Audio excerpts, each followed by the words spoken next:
ઝટપટ બનીને તૈયાર થઈ જાય તેવું દહીં લસણવાળું ભીંડાનું શાક બનાવીશું.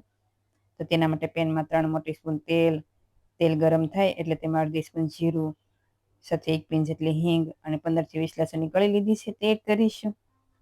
અને હવે 250 ગ્રામ ભીંડાને આ રીતે નાના ટુકડા કરી લીધા છે તે એડ કરીશું અને 2 થી 3 મિનિટ માટે સાતળી તેનું ઢાંકણ બંધ કરી 5 થી 7 મિનિટ જેવું થવા દઈશું.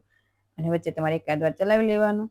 સાથે આપણે બીજી પણ તૈયારી કરી લઈએ. તો ખાંડણીમાં 4 થી 5 લસણની કળી સાથે 1 સ્પૂન લાલ મરચું પાવડર એડ કરી આપણે તેને વાટી લઈશું. જો આ રીતે આપણે પેસ્ટ બનાવીશું તો શાકનો સ્વાદ ખૂબ જ સારો લાગશે. તો હવે 5 થી 7 મિનિટ જેવું થઈ ગયું છે. શાક પણ સારું કૂક થઈ ગયું છે. અને હવે તેમાં થોડા મસાલા પણ કરી લઈએ. તો અડધી સ્પૂન હળદર પાવડર, અડધી સ્પૂન ધાણા જીરું પાવડર અને અડધી સ્પૂન શુગર સાથે સ્વાદ પ્રમાણે નમક એડ કરીશું. અને હવે જે લાલ મરચું પાવડર અને લસણની કળીને આપણે વાટીને રાખ્યા છે તે એડ કરીશું.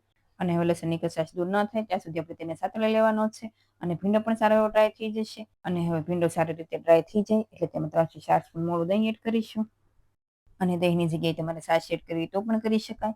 અને આમાં મેં શુગર પણ એડ કરી છે, પણ જો તમારા ઘરમાં ખટાશ વધારે ખવાતી હોય તો તમે શુગર સ્કીપ પણ કરી શકો છો.